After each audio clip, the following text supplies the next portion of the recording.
Salam Bapak Ibu Saudara, salam sejahtera dan salam sehat selalu untuk kita semua.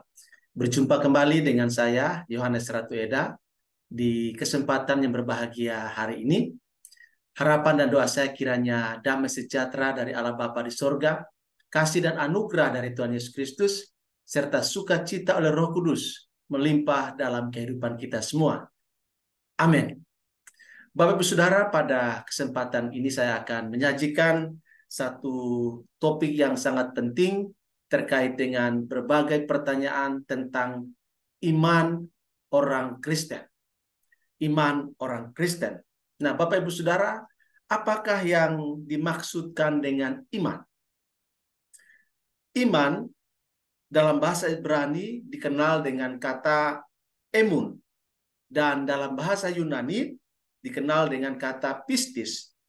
Kedua istilah tersebut sering digunakan atau sering diterjemahkan dalam bahasa Inggris sebagai faithfulness atau kesetiaan. Jadi, iman adalah kesetiaan yang kita tunjukkan sebagai bukti kepercayaan kita kepada Tuhan yang Maha Kuasa. Jika begitu, bisakah iman disamakan dengan percaya? Karena selama ini kita berpikir bahwa beriman adalah percaya. Nah, Bapak Ibu Saudara, jawaban atas pertanyaan ini bisa ya, tetapi juga bisa berbeda. Artinya bahwa antara iman dan percaya itu bisa sama, tetapi juga bisa berbeda. Nah, persamaannya adalah iman sama dengan percaya. Namun, Bapak Ibu Saudara, iman harus mencakup atau memenuhi dua unsur, yaitu bahwa iman adalah dasar dari segala sesuatu yang kita harapkan dan bukti dari segala sesuatu yang tidak kita lihat. Ibrani pasal 11 ayat yang pertama. Nah, dua unsur yang saya maksudkan tadi terkait dengan iman. Yang pertama adalah iman itu dasar dari semua pengharapan kita atau fondasi dari segala sesuatu yang menjadi harapan kita. Artinya, kita harus memiliki dasar, fondasi atas setiap pengharapan kita.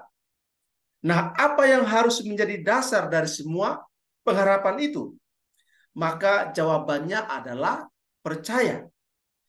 Kita berani mengharapkan sesuatu karena kita percaya bahwa Tuhan itu sanggup, Tuhan itu mampu untuk memenuhi harapan kita, sanggup untuk menjawab apa yang menjadi harapan kita. Sebab bagi Allah tidak ada yang mustahil. Lukas pasal 1 ayat 37. Kemudian yang kedua, Bapak Ibu Saudara, unsur yang kedua ialah iman adalah bukti dari segala sesuatu yang tidak kita lihat. Nah, apa yang menjadi bukti? Buktinya yaitu kepercayaan yang terus-menerus. Meskipun kita belum secara real, secara nyata menerima apa yang kita harapkan, tetapi kita tetap percaya bahwa Tuhan pasti akan memberikannya kepada kita. Sebagaimana dikatakan dalam Markus pasal 11 ayat yang ke-24. Karena itu aku berkata kepadamu, apa saja yang kamu minta dan doakan, percayalah bahwa kamu telah menerimanya, maka hal itu akan diberikan kepadamu. Jadi Bapak Ibu Saudara, ketika kita minta dan berdoa untuk apa yang kita minta kepada Allah, maka dikatakan bahwa kita harus percaya bahwa kita sudah menerimanya. Maka hal itu akan diberikan kepada kita. Ini menegaskan bahwa kita percaya Allah sanggup, Allah dapat dipercayai, Allah punya kuasa, bisa menggenapi apa yang telah Dia janjikan kepada kita pada saat kita berdoa, pada saat kita meminta kepada Allah, kita percaya bahwa Allah sanggup untuk mengabulkan apa yang kita minta. Dan itu harus kita percaya. Jangan ada keraguan-raguan pada saat kita meminta, pada saat kita berdoa. Tidak boleh ada unsur kekhawatiran, tidak boleh ada unsur keraguan-raguan dalam doa yang kita naikkan, dalam permohonan, dalam permintaan yang kita sampaikan kepada Tuhan. Tidak boleh ada unsur keraguan-raguan.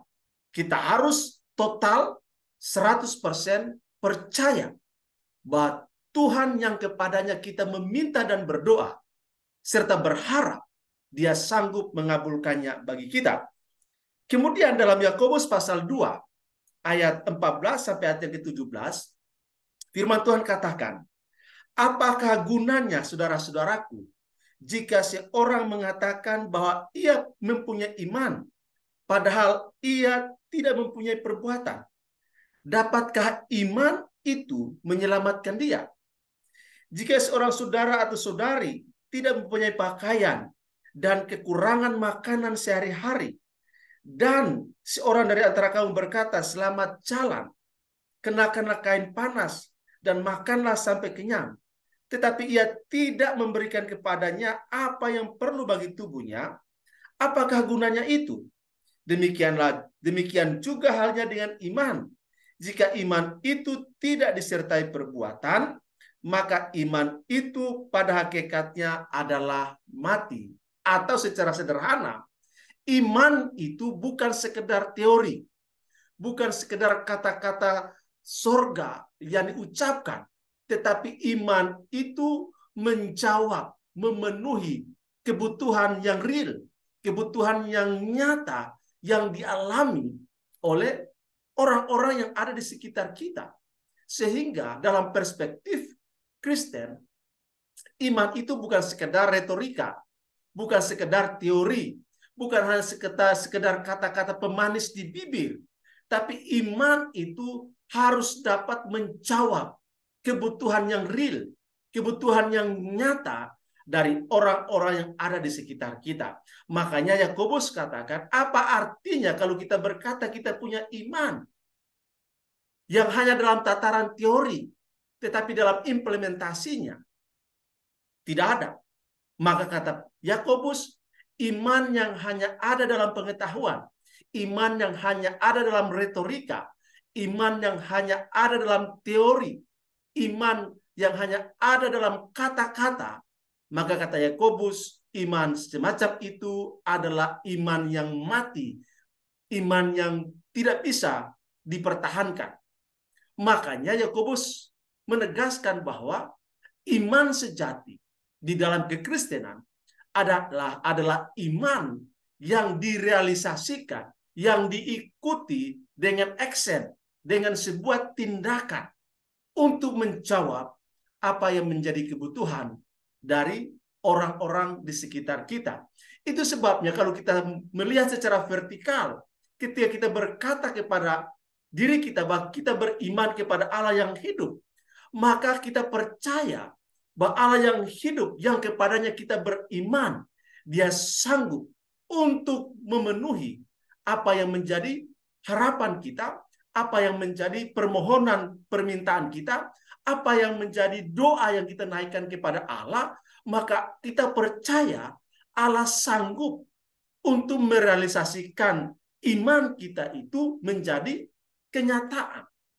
Sehingga Bapak Ibu Saudara, dalam relasi vertikal dengan Allah dan dalam relasi secara horizontal dengan sesama, iman itu menjadi hidup, menjadi berarti, menjadi bermakna ketika iman dalam tataran pengetahuan itu diimplementasikan dalam realisasi, dalam realita kehidupan kita setiap hari.